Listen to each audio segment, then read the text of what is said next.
अगर हम अपने पाकिस्तान के टैक्स का निज़ाम देखें ना, तो उसमें जो हमारे ख़र्चे हैं वो बहुत ज़्यादा हैं और कमाई बहुत कम है।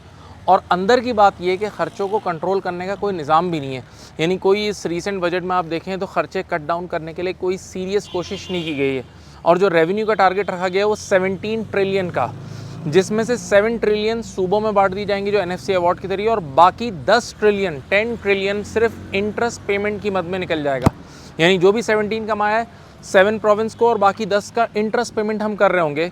तो इसका मतलब फेडरल गवर्नमेंट को चलाने के लिए जो भी खर्चा है, चाहे उसमें मिनिस्टर्स की और एमएनएस की सैलरीज, नेशनल असेंबली के खर्चे और बहुत सारे जो खर्चे हैं एजुकेशन वगैरह जो फेडरल करेगी, वो सब का सब हमें लोन और कर्जा लेके करना होगा। यानी अब हम में से कोई भी एक आम आदमी ये नहीं कह सकता कि फेडरल गवर्नमेंट को हमारे टैक्स के पैसों से चलाया जा रहा है, वो लोन के यानी मुल्क लोन के पैसों से चलेगा।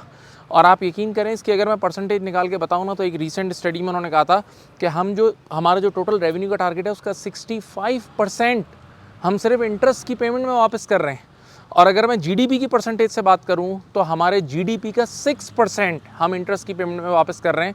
तो पूरे डेवलपिंग वर्ल्ड में अगर देखें ना, तो हम सेकंड लास्ट नंबर पे वर्स्ट कैटेगरी में आ गए। नहीं, हमसे नीचे बस एक श्रीलंका है, बाकी इस तरह के मामलात में जो इंटरेस्ट पेमेंट के मामलात में हम सेकंड लास्ट पे लाए करते हैं।